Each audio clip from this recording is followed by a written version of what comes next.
Continuamos con nuestra serie Siguiendo las huellas de Jesús de Nazaret. Hoy tenemos como mensaje de este día un principio clave de Jesús. Dentro de la serie Siguiendo las huellas de Jesús de Nazaret, hoy tenemos como enseñanza un principio clave de Jesús. Y vamos a leer el texto bíblico de una vez, ya que estamos justamente en lo que nos enseña la palabra del Señor este día para nuestros corazones. Verso 26 dice: Entonces Jesús le dijo: Yo soy el Mesías. Recuerden que estamos leyendo el Evangelio de Juan, en donde se relata la historia de Jesús con la mujer samaritana. Y en el verso 26 ya Jesús le da una respuesta muy clara y afirmativa acerca de quién es Él. Ese es un pasaje excepcional. Solamente en 2 ocasiones en el Evangelio de Juan, Jesús afirmó con tal vehemencia su condición de Mesías y de Hijo de Dios. Verso 47. Justo en ese momento volvieron sus discípulos, habían ido a comprar comida. Se sorprendieron al ver que Jesús hablaba con una mujer. No era común, no era bien visto en el tiempo de Jesús una conversación pública entre un hombre y una mujer. Pero ninguno se atrevió a preguntarle: ¿qué quieres de ella? ¿O por qué le hablas? La mujer dejó su cántaro junto al pozo y volvió corriendo a la aldea mientras les decía a todos: vengan a ver a un hombre que me dijo todo lo que he hecho en mi vida. ¿No será este el Mesías? Así que la gente salió de la aldea para verlo. Mientras tanto, los discípulos le insistían a Jesús: Rabí, come algo. Jesús les respondió: yo tengo una clase de alimento que ustedes no conocen. ¿Le habrá traído alguien de comer mientras nosotros no estábamos? Se preguntaban los discípulos unos a otros. Entonces Jesús explicó, y este es el verso en el que vamos a poner nuestra atención en esta ocasión. Entonces Jesús explicó: mi alimento consiste en hacer la voluntad de Dios, quien me envió, y en terminar su obra. ¿Pueden leerlo conmigo? Dice, Jesús explicó: mi alimento consiste en hacer la voluntad de Dios, quien me envió, y en terminar su obra. Ustedes conocen el dicho: hay 4 meses entre la siembra y la cosecha. Pero yo les digo, despierten y miren a su alrededor. Los campos ya están listos para la cosecha. A los segadores se les paga un buen salario, y los frutos que cosechan son personas que pasan a tener la vida eterna. ¡Qué alegría le espera tanto al que siembra como al que cosecha! Ya saben el dicho: uno siembra y otro cosecha, y es cierto. Yo los envié a ustedes a cosechar donde no sembraron. Otros ya habían hecho el trabajo y ahora a ustedes les toca levantar la cosecha. Padre, queremos suplicarte que en este día, al abrir tu palabra, todos vengamos con un corazón dispuesto a que tú nos hables. Tú tienes un mensaje preparado hoy, seguramente para todos nosotros. Para algunos será de cierta manera, para otros respondiendo tal vez a otra necesidad, pero en todo caso te rogamos que sea tu palabra la que sea hoy compartida y que encuentre tierra fértil en nuestro corazón.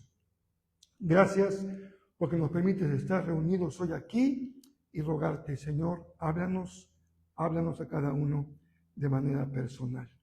Oramos en Jesús, tu Hijo amado. Amén.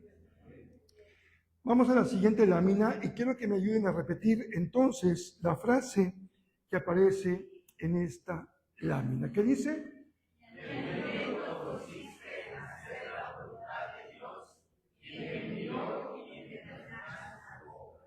Pueden leer muy bien, como lo hicieron ahora, pero ahora un poquito más sintonizados, ¿sí? Porque se oía como que fue un aguacero. Les vamos a leer al unísono el mismo pasaje que dice: Mi alimento consiste en hacer la voluntad de Dios, que me envió y en terminar su obra. Vamos a hablar hoy acerca de la voluntad de Dios. Es un tema que a todos nos atañe de alguna o de otra manera. La voluntad de Dios. ¿Cómo sabemos cuál es la voluntad de Dios para nuestra vida? ¿Cómo saber qué quiere Dios de nosotros en nuestra vida personal o en nuestra familia o en nuestra ciudad? Lamentablemente, el Señor no usa las redes sociales que usamos hoy. Y les he dicho algunas veces, Él no nos va a mandar un mail diciendo: mi voluntad, Rafael, es que hagas esto. Y ahí va el mail. O en un WhatsApp, ¿no? Un mensaje de WhatsApp donde queramos que el Señor nos diga qué es su voluntad para nuestra vida. Así no trabaja el Señor. Tampoco es algo totalmente incierto conocer la voluntad de Dios, porque tenemos una gran guía, tenemos un gran apoyo, una base muy importante para conocer cuál es la voluntad de Dios. Y esta se resume en una palabra: la Biblia. En la Biblia encontramos perfectamente expresada lo que es la voluntad de Dios. Y en algunos casos, mis queridos hermanos, es muy sencillo. En realidad, cuando decimos es que es difícil conocer la voluntad de Dios, créeme que en un aspecto es muy sencillo. Por ejemplo, cuando hay que decidir entre lo bueno y lo malo, podemos recurrir a los 10 mandamientos. No te harás imagen ni ninguna semejanza de lo que esté arriba en el cielo ni abajo en la tierra. No te inclinarás delante de ellos ni los... ¿Yo puedo tener un ídolo? Es muy sencillo. ¿Ven que es muy sencillo entre lo bueno y lo malo? La fidelidad absoluta a Dios. ¿Qué es lo contrario? La idolatría. ¿Qué dice Dios? No quiero que tengan ídolos. Dice la palabra de Dios: 6 días trabajarás y harás toda tu obra, mas el 7º día es para Jehová tu Dios. No harás en él obra alguna, ni tú, ni tu siervo, ni tu sierva. ¿Se sabe en el versículo? Claro que sí. Lo conocemos de memoria. Entonces, ¿es bueno ocuparme el domingo en mis cosas? ¿Cuál es la voluntad de Dios? No hagas ninguna obra el día de reposo. Yo puedo fácilmente saber cuál es la voluntad de Dios. Honrarlo y dedicarle el 7º día, que en nuestro caso es el domingo, para honrar al Señor. Es sencillo. Por ejemplo, el 3er mandamiento: honra a tu padre. Hoy vamos a dejar afuera a la mamá. Honra a... Entonces, ¿es difícil saber cuál es la voluntad de Dios? No es difícil. Dios quiere que como hijos honremos a nuestros padres. Vean cómo cuando uno lo plantea así es sencillo. Están los 10 mandamientos, está la voluntad de Dios. Podemos ir al Sermón de la Montaña, donde Jesús expresa lo que son los principios básicos del cristianismo. Mateo 5, 6 y 7. Uno va leyendo las bienaventuranzas. Y podemos diferenciar lo bueno de lo malo. Y saber, hermanos, saber algo que es muy obvio. Que ustedes van a decir: pastor, esto ya me lo sabía yo. Dios nunca va a expresar como su voluntad algo que es malo. Algo que va en contra de su propia revelación. O algo que va en contra de su propia naturaleza. Dios siempre va en su voluntad de acuerdo a el bien. A las cosas que son para nuestro bien y las cosas que lo glorifican a Él. Pero ¿saben dónde empieza la dificultad? A ver si están de acuerdo conmigo. Cuando hay que elegir entre lo bueno y lo mejor. No es lo bueno y lo malo. Ahí no hay duda. Yo sé que lo malo, lo descartamos. Pero cuando tengo que elegir entre lo bueno y lo mejor, a ver, estas 2 muchachonas me gustan. Las 2 son 60, 90, 60. Ah, no, así no es, ¿verdad? Pero bueno, no importa. Las 2 son cristianas fieles al Señor. Las 2 están guapetonas. Las 2 son fieles diezmadoras a la iglesia. ¡Wow!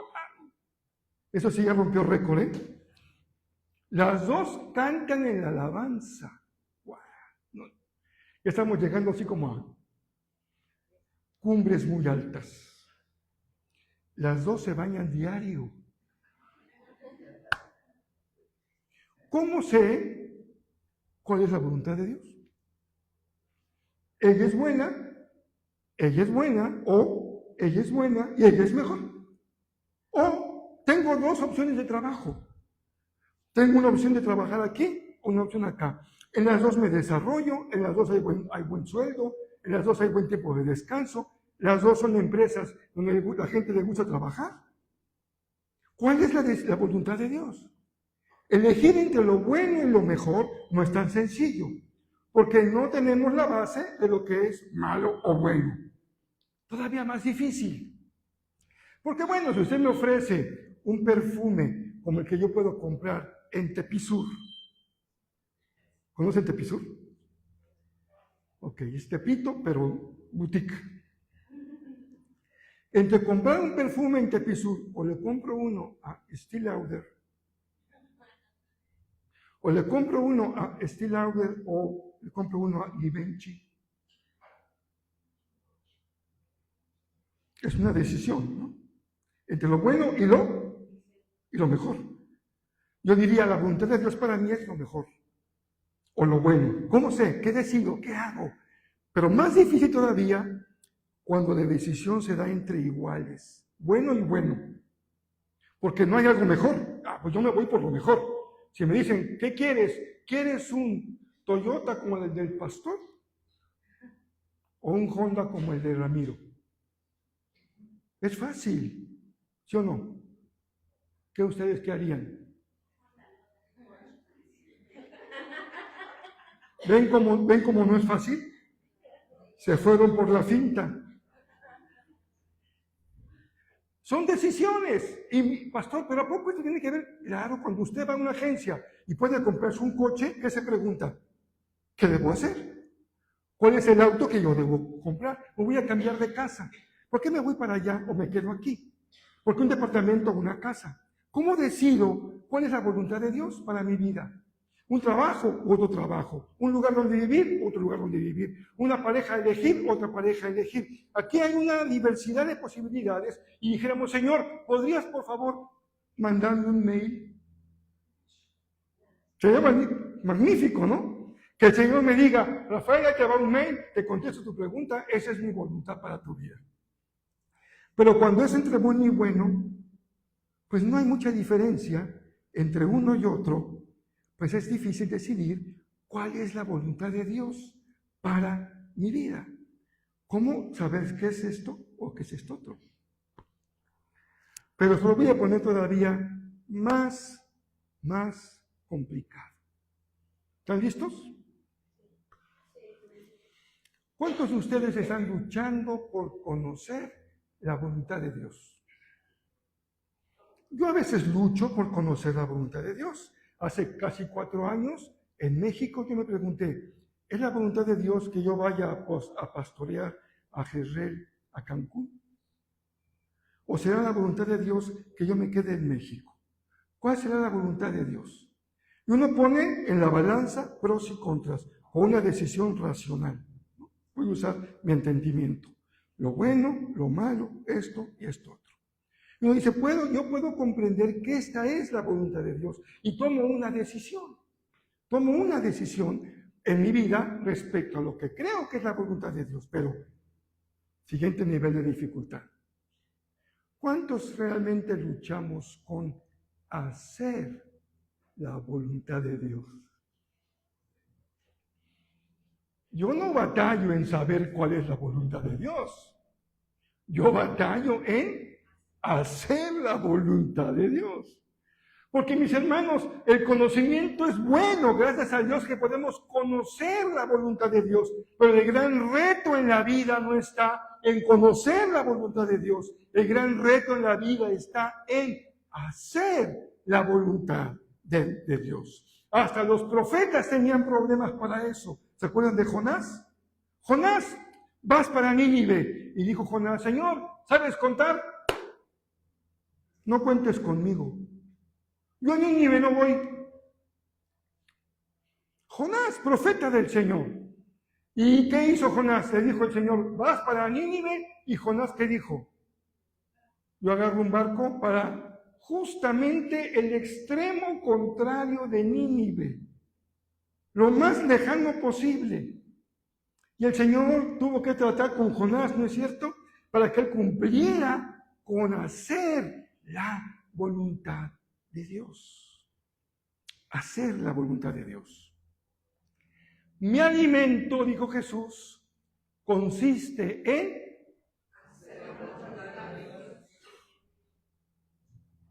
hacer la voluntad de Dios, quien me envió y... Porque en realidad, queridos hermanos, vamos tratando de introducirnos al mensaje de este día. La voluntad de Dios no se determina o se define en un momento en la vida. Cuando yo estaba en México por decidir qué hacer en la próxima etapa de mi vida, decido responder a esta invitación o no. No es una decisión de un momento, es una decisión que implicaba un proyecto a mediano plazo, por lo menos. Yo tenía que decidir en la perspectiva de tal vez 2, 3, 4, 5, 10 años, lo que el Señor tuviese para mí por delante. Así que esta pregunta de hacer la voluntad de Dios no es una decisión ética de este momento entre me compro un Tinky Wonder o unos submarinos de vainilla. Yo lo tengo claro. Si tengo que elegir submarinos de vainilla o Tinky Wonder, yo ya sé qué voy a elegir. ¿Qué creen que elegiría? No, una zanahoria. Porque yo ya estoy en la vida saludable. Ya dejé el vicio. Usted sabe cosas buenas en su vida que son la voluntad de Dios y que lucha por hacerlas. Empezando por lo que comemos, empezando por lo que sentimos, empezando por lo que pensamos. Sabemos cuál es la voluntad de Dios para nuestra vida, pero nuestra lucha no está en saberlo. Es más, podríamos dar cátedra sobre la voluntad de Dios, pero el reto consiste en el principio de Jesús, lo que yo llamo esta mañana el principio de Jesús, el principio clave en la vida de Jesús: hacer la voluntad del Padre. Y entonces la lucha ya no es solamente conocerlo, sino pasar a la práctica, a la acción. ¿Están de acuerdo conmigo que este segundo nivel es un poco más complicado? ¿Alguno de ustedes está en este momento en su vida, hoy, domingo 21 de junio del 2026, luchando con hacer la voluntad de Dios? Porque estamos tomando decisiones. Algunas son a largo plazo. Si tú escoges una pareja hoy, estás determinando tu vida en los próximos 10, 15, 20, 25 o 30 años. No es para el presente. No es que me voy al cine con alguien, veo una película muy buena, me compro unas palomitas y un refresco. Y cada quien se fue a su casa y se acabó el problema. Es una decisión que va a impactarme toda mi vida. Y uno dice, pastor, ¿me podría mandar el Señor un mail diciéndome, este es para ti o este no es para ti? No, no te va a llegar. Pero tienes algunos principios que te van a guiar en tu vida para tomar decisiones que no son decisiones del momento, decisiones éticas del momento, sino que son en perspectiva de largo plazo. Por eso me interesó mucho dejar la parte completa del versículo y en terminar su obra. Y hermanos, qué hermoso cuando la decisión de seguir la voluntad de Dios tiene que ver con una perspectiva de nuestra vida a largo plazo. Cuando yo era un adolescente, respondí al llamado de Dios al ministerio. ¿Usted cree que yo sabía en lo que me metía? Yo tampoco creo. Porque yo tenía 16 años, me esperé a 18 para entrar al seminario, cursé mis estudios de seminario, fui a pastorear acabando mis estudios de seminario, ya ordenado la iglesia bautista, la primera iglesia bautista de aviación civil. Fue mi primera iglesia de un pastorado largo. Ahí conocí a la hermana Mimi, a la hermana Miriam y a toda la prole de la familia, con quien ayer no, hoy es domingo, el día viernes comí con una pareja que yo casé hace 40 años en Salem, en aviación civil. Me mandó un mensaje a la muchacha: el pastor, estamos en Cancún, queremos verlo, queremos platicar con usted. Sí, con gusto. Me digo, ¿pero nos conocemos? Porque me puso su nombre, pero imagínense, si no me acuerdo de ayer, imagínense hace 40 años. Entonces me dice, sí, claro, pastor, y dice, le voy a mandar una foto para que se acuerde. Me manda la foto y ahí estoy yo. Tenía pelo, mis lentes, tenía mi traje, mi corbata, mi camisa blanca, mi Biblia. Ahí estaba la pareja. Él es militar de la Fuerza Aérea y su esposa. Y se casó con su traje de gala de la Fuerza Aérea. Precioso. Ahí platicamos un rato. Ustedes piensan que yo sabía lo que vendría 40 años después. Pero ¿cuál sería para mí el mayor de mis satisfacciones? Decirle al Señor, mi máxima aspiración es cumplir tu voluntad y terminar la obra que me diste. Terminar la obra que tú me diste. ¿Cuál es un buen momento para jubilarse? Cuando usted termine la obra que el Señor le encomendó.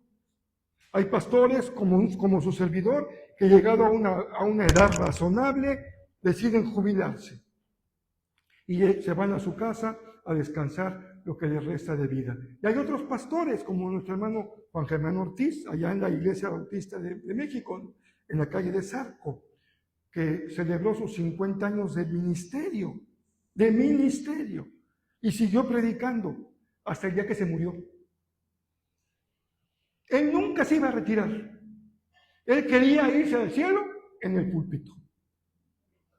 Son cosas distintas, ¿no es cierto? Algunos dicen, me voy a retirar, otros dicen, hasta que el Señor me llame, en donde si estoy predicando, ahí me voy a quedar.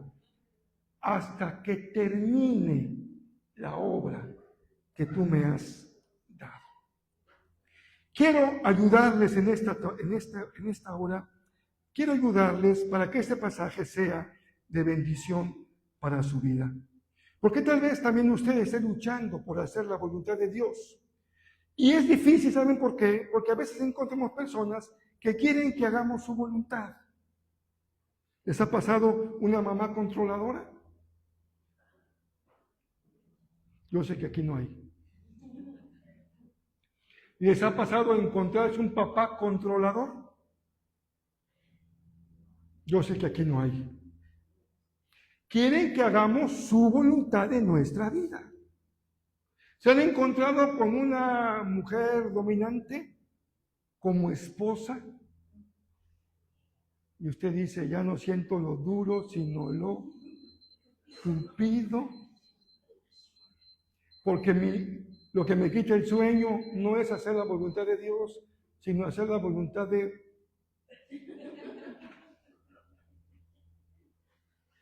Porque si no hago su voluntad, Dios me agarre confesado. Les ha tocado un esposo dominante, un hombre dominante que les asfixia para que hagan su voluntad.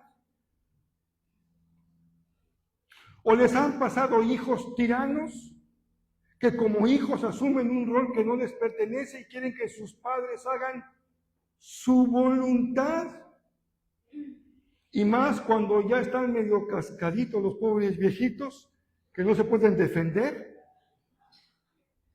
Y hacen que los hijos se impongan a la voluntad de sus padres.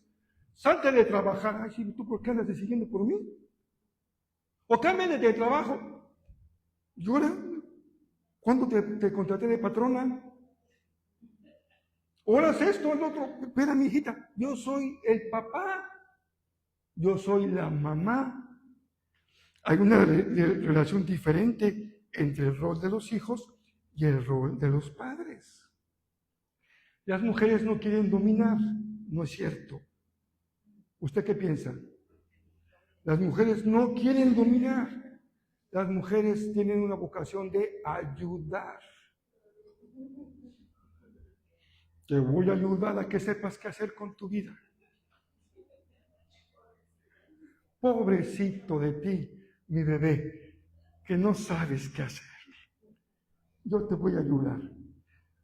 Hermanos, podemos decir un poco de broma, pero en realidad es la tragedia de muchas personas. Porque no tienen libertad para decidir qué hacer con su vida, porque alguien les impone lo que han de hacer en su vida. Y es una gran lucha para muchos tratar de ser congruentes con lo que Dios pone en su corazón. Pero también es una lucha cuando estamos tratando de hacer nuestra voluntad y no la voluntad de Dios. También ahí luchamos. Generalmente nosotros creemos que nuestra voluntad tiene que ver con bajarle la tensión, bajar la problemática para pasarla bien. Cuando algo nos mete en tensión, nos pone en estrés, buscamos regresar a un nivel de equilibrio donde no suframos. Y entonces no importa si eso es la voluntad de Dios. Ir a predicar a Nínive es muy estresante. Yo no lo quiero hacer. Es un pueblo enemigo de Israel. Los detesto con todo mi corazón. ¿Cómo me pide, Señor, que yo vaya a dar un mensaje de misericordia a este pueblo? Eso es muy estresante para mí. Me mete en conflicto. Cuando yo tengo que hacer algo que va en contra de mi propia naturaleza, yo estoy luchando no con la voluntad de otro, sino que estoy luchando con mi propia voluntad. Y usted dirá, pastor, eso les pasa a los cristianos carnales. Pero como yo soy un cristiano espiritual, no tengo esa batalla. Le voy a poner un ejemplo de un cristiano carnal. Jesucristo de Nazaret. Está en Getsemaní, orando, y le dice a su padre, Padre, si te es posible, aparta de mí esta copa, porque yo, la verdad, no quiero. ¿Con qué estaba luchando Jesús? Con su voluntad. Dice, pastor, pero Jesús es el Hijo de Dios. Sí, pero recuerde que Jesús es también 100% humano. Y aquí estamos frente a la humanidad de Jesús, porque en la humanidad de Jesús es una lucha para que Jesús haga la voluntad de su Padre. Padre, yo no quiero. Yo esto no lo quiero hacer. Es demasiado difícil para mí. Es agobiante, es estresante. ¿Usted qué diría? ¿Qué está orando Jesús? ¿Por el temor a la cruz? Físicamente hablando, por el castigo de la cruz, la corona, la lanza del romano, la ofensa, o está luchando con la carga espiritual del pecado de la humanidad puesto sobre él en el Calvario. ¿Se imagina lo que es llevar sobre él la carga del pecado de toda la humanidad? ¡Qué peso espiritual tan insoportable! Todo cristiano, espiritual o no, lucha entre su voluntad y la voluntad de Dios. Pero a veces, hermanos queridos, las batallas que tenemos frente a la voluntad de Dios son todavía más sencillas. En realidad no hay una lucha con la voluntad de otra persona. En realidad no estoy luchando con mi propia voluntad. Es más, ni siquiera estoy en una lucha espiritual en contra de huestes de maldad. No, ni siquiera es eso. Simplemente me distraigo. Y como dicen por ahí, ando pajareando. Como los burritos que andan en las carretas sin los anteojeras. ¿Saben que al diablo le encanta distraerte? No te hace caer en pecado, no te hace que hagas el mal, no te está imponiendo su voluntad, no va a tener posesión de tu vida, simplemente te pone distractores. Y en nuestra vida, ¿cuántas veces influye el no hacer la voluntad de Dios? No una lucha espiritual, no una lucha contra mi naturaleza, no una lucha contra la voluntad de otra persona, la lucha contra la simple distracción de la vida, que me paso el día viendo el Facebook, el WhatsApp, el YouTube, y el TikTok. Y me distraigo todo el santo día. Distracción y distracción y distracción y distracción. Y sabes muy bien que nadie puede terminar la obra que se le encomendó si se distrae. Pastor de la iglesia, primera iglesia bautista de aviación civil. Yo vivía enfrente del templo, en la casa pastoral. Ahí vivía yo como familia del pastor y tenía en ese tiempo 2 hijos pequeñitos, una llamada Paloma y otro llamado Andrés. Y eran, pero ya saben cómo, hijos de pastor. Unas preciosuras. Puse el carro en el garage, saqué mi cubeta, saqué mi esponja, ¿no? Esponja era demasiado para mí en aquellas épocas. Mi trapeador. La jerga. Mi jerga y Paloma, tal vez 3 años. Papá, te ayudo. Siempre quería ayudar a lavar los trastes o a lavar el coche. Ahorita pregúnteme si lo quiere hacer. Lavar los trastes o lavar el coche. Le dije, sí, hija, ¿cómo no? Mira, te toca a ti esta puerta. Aquí está tu cubeta, tu trapo, esta es tu puerta. Te toca lavar este pedacito. Pasó una hermana por la acera de la calle. Pastor, ¿cómo está? Hermana, ¿qué tal? Ah, Palomita, ¿qué estás haciendo? Pues aquí, ahí, lavando el coche. ¿Y qué tal? ¿Cómo te ha ido? Empiezan a platicar.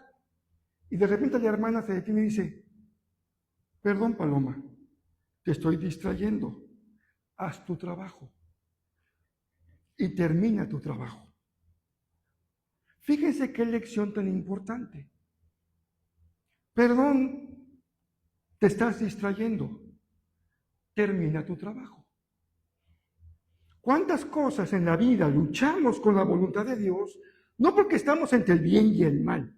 No porque estamos entre lo mejor o lo peor. No porque estamos entre lo bueno y lo bueno. No porque alguien me controla o porque yo mismo lucho con mi naturaleza. No, porque simplemente me distraigo. Y veo para acá, y veo para allá, y veo para allá. Y se acaba el día, y lo que yo tenía que haber hecho, finalmente no lo hice. Se me fue el día. Se me fue el tiempo. Miren, les comparto una experiencia personal. Yo tengo 10 años escribiendo un libro. Y yo dije, ¿qué voy a hacer para acabar? Porque ¿qué dice al final? Terminar su obra. ¿Qué haré? Pues ya lo puse de meditaciones. Ya lo puse de temas para las mujeres. Ya lo puse 2 veces como series de predicaciones. Ya tengo como un alterón de hojas así, como unas 500 o 1000 hojas de texto sobre Cantar de los Cantares. Pues es día que no puedo terminar. Porque me distraigo. Entonces me tengo que y realizar la tarea. Vas a ser un gran empleado, un gran jefe, si tienes en tu corazón el principio de Jesús. Haz la voluntad de Dios y termina la obra que el Señor te encomendó.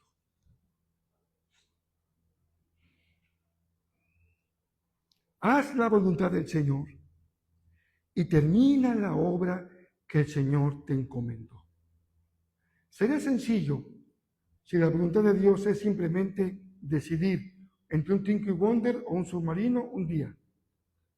No, es perspectiva de vida. La voluntad de Dios para mi vida. No para este momento nada más. La voluntad de Dios para mi vida. ¿Cómo me veo dentro de 10 años en relación con la voluntad de Dios para mi vida? Y yo anhelo que ustedes y yo escuchamos decir de Jesús la misma frase. Bien, buen siervo y fiel. En lo poco fuiste fiel. En lo mucho te pondré. Bien, buen siervo y fiel. Hiciste tu chamba.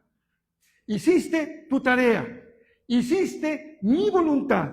Ahora sí, te toca el día de cosechar, el día del premio, el día de la corona, el día del reconocimiento, el día de la victoria, el día del triunfo. Y me encanta con la perspectiva bíblica que ustedes y yo somos llamados a esperar un día de victoria. Por eso dice el himno que cantábamos hace muchos años, día de victoria viene ya. Cuando Cristo venga a reinar y los redimidos, sepa la bola, ya se me olvidó. Pero por ahí va. ¿No es cierto? ¿Les hace falta que les dé más información? Vean el Himnario Bautista. A ver, y los redimidos triunfarán. ¿No? Y los redimidos triunfarán. Hermana Lupita, usted que es más grande que yo, acuérdese del himno. Y los redimidos triunfarán. Sí, ¿verdad? ¿Y los redimidos? ¿Triunfarán? Y el día de victoria viene ya cuando Cristo venga a reinar. Los redimidos triunfarán. El sepulcro nos levantará. Vamos a ser levantados para recibir nuestro premio en nuestra vida personal. Hay un gran autor de nuestro idioma que se llama Gabriel García Márquez. Nació en Colombia y fue premio Nobel de literatura. Y él tiene un libro que es un libro extraordinario, se llama 100 años de soledad. ¿Y alguno lo leyó? 100 años de soledad de Gabriel García Márquez. ¿No lo ha leído?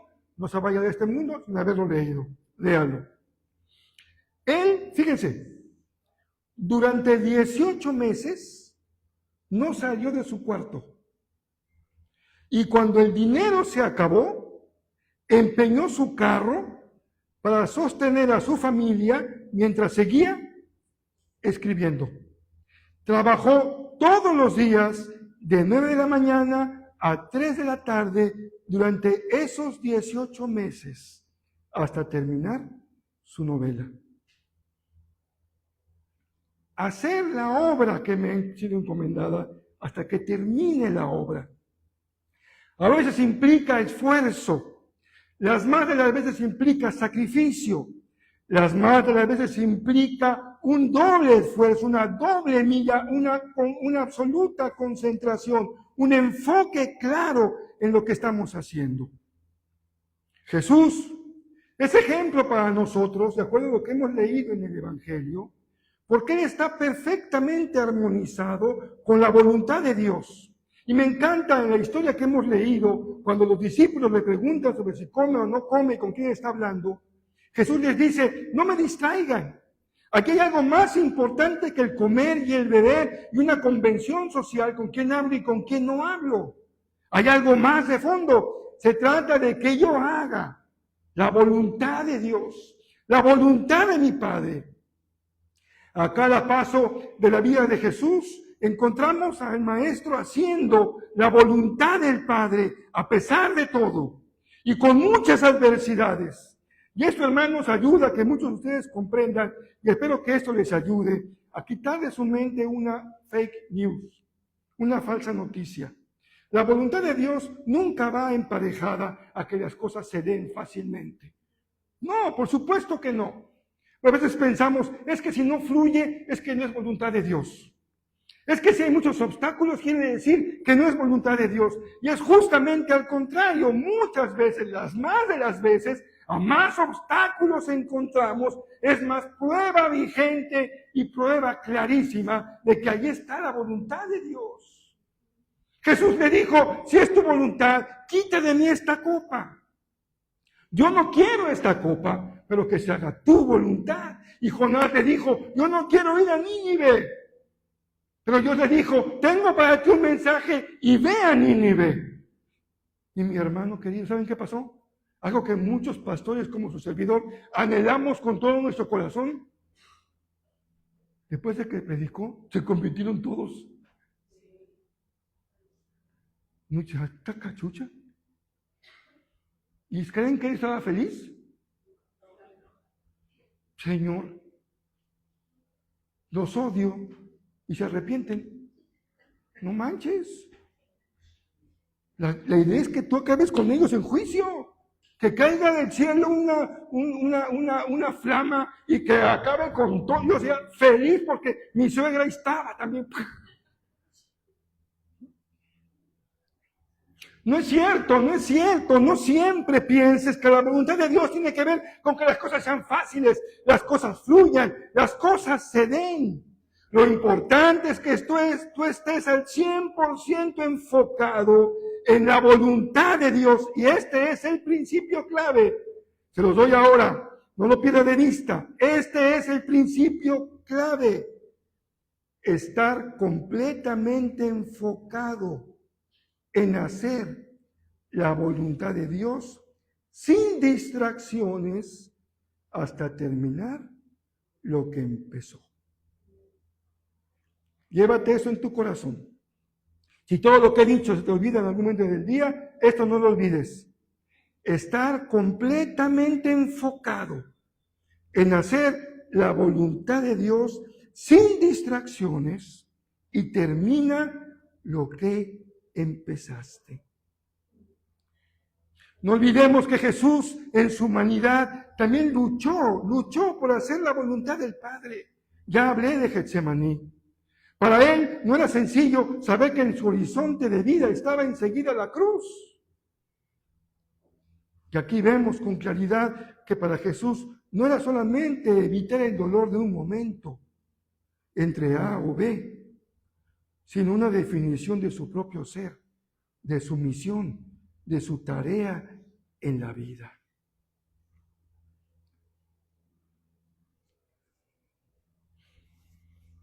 Déjenme terminar hoy compartiéndoles algunos beneficios de hacer la voluntad de Dios.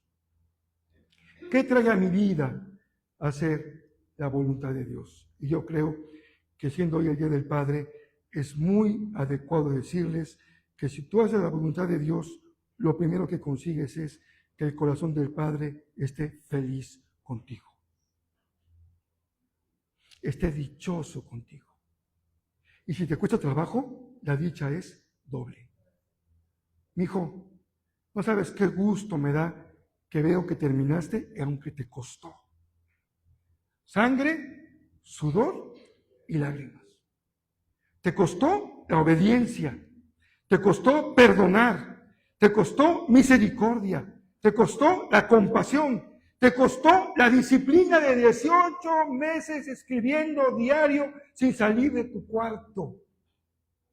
Te costó esfuerzo, tuviste que vender tu auto para dar de comer a tu familia, te costó, pero terminaste la obra que puse en tus manos. El primer beneficio es que tú seas un hijo que es motivo de alegría del Padre.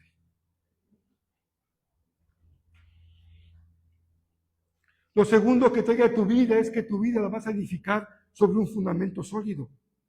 Mateo 7, 24 y 25 dice que hay que poner la roca en nuestra vida para que la casa en la que estamos construyendo no se caiga. ¿Se acuerdan? Cuando Jesús termina el sermón del monte dice, hay que construir sobre la roca, porque si construyes sobre arena, cuando venga una tormenta se va a caer la casa.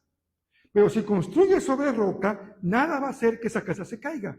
Y ustedes y yo sabemos cuál es la respuesta de cuál es la roca. A ver, ¿sabemos lo mismo? ¿O tendremos información diferente? ¿Cuál es la roca? Aquí hay dos opciones. Los que voten por el hermano Fer, dijo Cristo. Los que voten por nuestro hermano Edgar, dijo hacer la voluntad de Dios. Los que voten con el hermano Fer pueden salir del templo. Están excomulgados. Porque Jesús dijo, si hacen lo que yo digo, es roca. Hermanos, la roca en la vida está en lo que tú y yo hacemos, no en lo que sabemos. Lo que sabemos puede llenar muchos libros, pero la vida le da fundamento cuando hacemos la voluntad de Dios. Allá hay una roca que nada lo mueve porque está sobre fundamento firme. Hacer la voluntad de Dios, le da firmeza a la vida. Es un beneficio. También cuando tú haces la voluntad de Dios, testificas de que sigues a Jesús. Cuando haces la voluntad de Dios, dice Santiago 1:25, te irá bien en todo lo que haces. Cuando hagas la voluntad de Dios, te irá bien en todo lo que haces.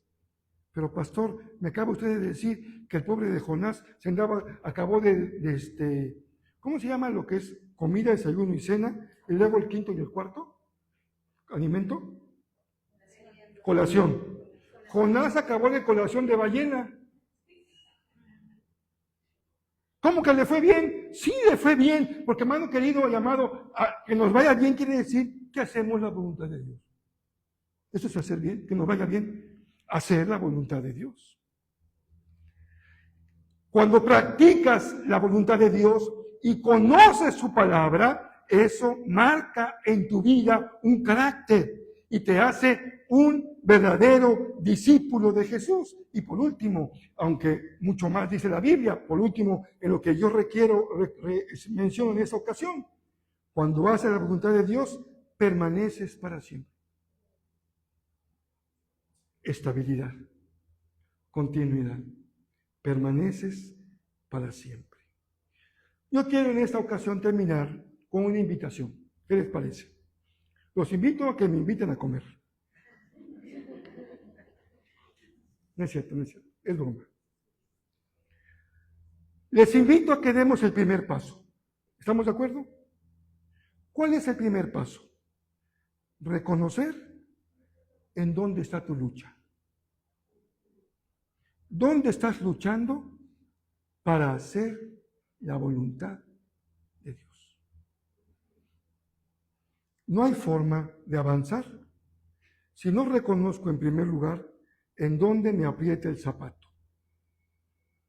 ¿Con qué estoy luchando? Por hacer la voluntad de Dios. A veces es algo tan profundo, tan íntimo, tan personal como los sentimientos que hay en mi corazón. Por más que lucho con esto, sigo sintiendo un gran rencor. Tengo este odio, tengo este resentimiento. Han lastimado mi autoestima. Yo sé que es el día del Padre, pero no saben cómo lucho para que realmente mi felicitación sea sincera. A veces sé que debo de cumplir, que estoy luchando para que yo le diga a mi papá, papá, te felicito, porque a lo mejor quisiera decirle, papá, no la mueles. ¿Qué papá me tocó? Me abandonó, me maltrató. Algunos fueron abusados por sus propios padres, los lastimaron. ¿Cómo celebramos? ¿Cómo luchamos para hacer la voluntad de Dios cuando son cosas tan profundamente íntimas que me han herido tanto y allí estoy luchando? Y tú dices, pero pastor, pues sí es una lucha, ¿no es cierto? Sí es una lucha porque mi esposo me ofendió. Y me he ofendido por muchos años, no me baja de tonta, de estorbo, de fea, de horrible, de gorda, mira, igual que tu mamá, y la ofensa, y la ofensa, y la ofensa, ya no, pastor, la verdad, y cuando usted me dice que tengo que perdonarlo, y que esa es la voluntad de Dios para mi vida, me la pone muy complicada, de veras es muy duro, muy difícil. Cuando yo he visto las consecuencias de mis actos en la vida, y cómo he lastimado a uno o a otro, no puedo entender la gracia de Dios ni la misericordia de Dios y cómo aceptarla para mi propia vida. Cuando estoy luchando entre la invitación de un joven que no cree en Cristo y otro que sí cree, una señorita que es atractiva para mí, pero no cree en el Señor y otra que sí cree.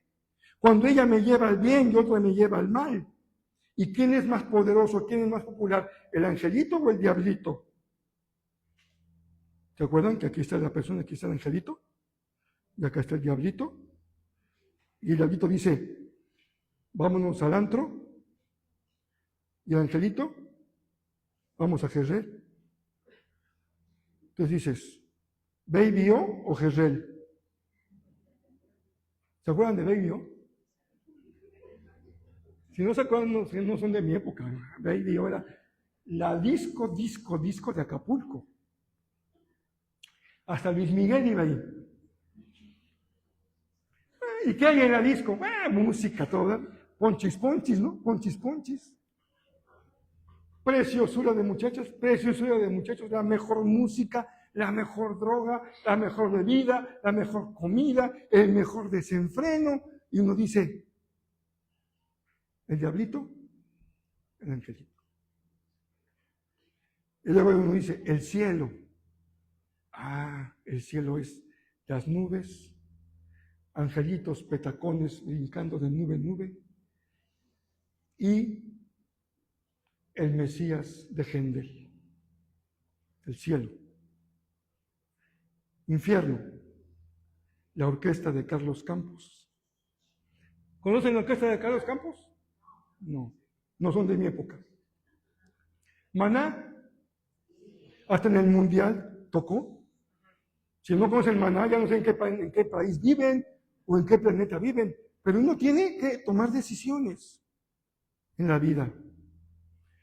Yo les invito a que este día usted diga, creo que me hace falta un primer paso de mucha honestidad para con toda honestidad delante de Dios reconocer en dónde está la lucha en mi vida para hacer la voluntad de Dios.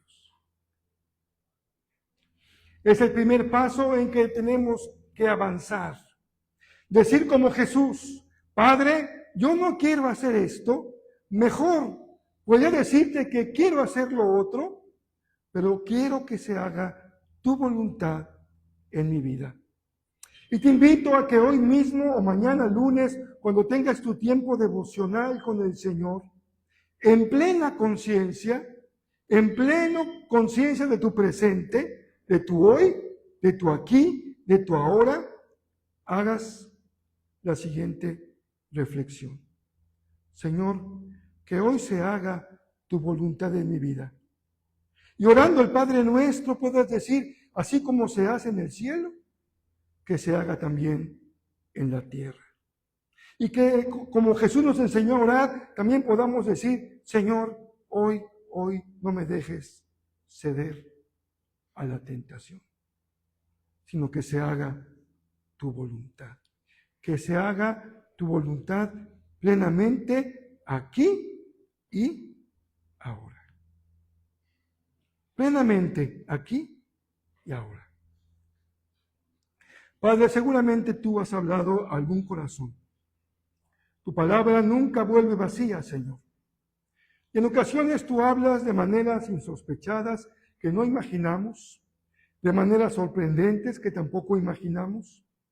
A veces tú nos hablas, Señor, también inquietando nuestros corazones. Y yo te ruego en esta hora que tú me permitas acompañar a mis hermanos en esta oración, pidiendo que tú nos permitas discernir en dónde estamos luchando en nuestra vida personal para hacer tu voluntad.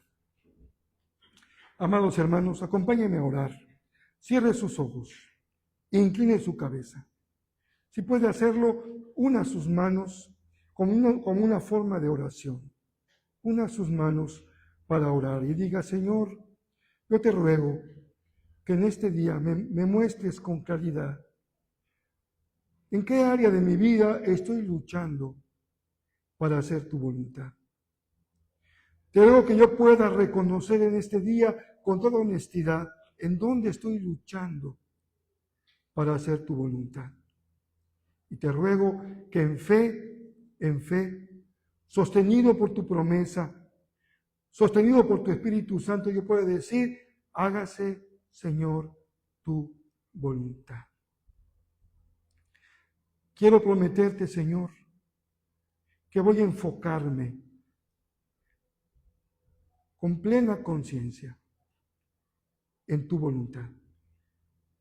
Quiero prometerte, Señor, con toda conciencia que voy a hacer todo lo que esté en mi mano y más allá para terminar la obra que tú has puesto en mis manos. Y me gustaría terminar hoy llevándoles a una reflexión personal. ¿Cuál es la obra que el Señor te encomendó? Lo primero que podríamos decir es, la primera obra que Dios te encomendó eres tú mismo. Tú eres la obra de tus manos. Lo que tú haces hoy determina la persona en la que te estás convirtiendo, la persona que estás formando, la persona que eres y que serás. La primera obra que Dios puso en tus manos es tu propia vida, la que requiere enfoque, atención, constancia, disciplina, obediencia. Nada podrás construir a tu alrededor si primero no te has construido a ti mismo, si no has forjado tu carácter, si no has templado tu temperamento, no lo has puesto en sujeción del Espíritu, si no has pulido tus deseos y te has conformado a la imagen del Hijo. Esa es tu principal tarea, enfocarte en tu propia vida, no distraerte en las cosas superfluas, no distraerte en las cosas que te dan placer, que te evitan la atención, que te quitan el estrés, pero que te hacen perder la brújula en la vida, perder el tiempo, perder tus capacidades, perder tus dones y habilidades. Y tal vez para algunos de ustedes ya tengan una segunda asignatura, una segunda tarea, construir un matrimonio, formar una familia. Es la tarea en la que requieres poner todo tu enfoque, toda tu voluntad, todo tu esfuerzo, tu disciplina. Construir un matrimonio, formar una familia, es tarea que requiere enfoque, disciplina y tiempo.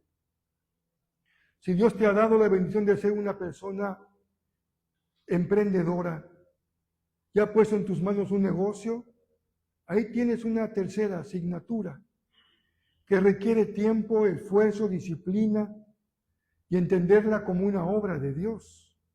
No dejes la obra sin terminar.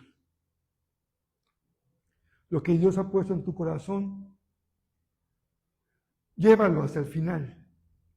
Si te ha puesto para hacer bendición en un empleo, tú no eres el dueño, pero contribuyes, apoyas, aportas. También puede ser visto como una tarea que Dios te dio ahí, donde Él te ha puesto, que se haga su voluntad. Y si Él te ha dado un ministerio dentro de su cuerpo, es la iglesia local, como siervo, como maestro, simplemente como soporte, como sostén de otros, no te vayas de esta tierra sin terminar la obra que Dios ha puesto en tus manos. Todos y cada uno de nosotros, como cuerpo de Cristo, tenemos una tarea que cumplir dentro de nuestra familia espiritual. Dios no nos pone aquí para ser observadores. El Señor nos pone aquí para ser participantes, para contribuir, para trabajar, para servir, para enriquecer, para producir, para dar fruto, fruto en abundancia. Padre, sin duda que este mensaje de hoy requiere tiempo de reflexión, tiempo de dedicación, verdadera entrega personal y examen de nuestra vida.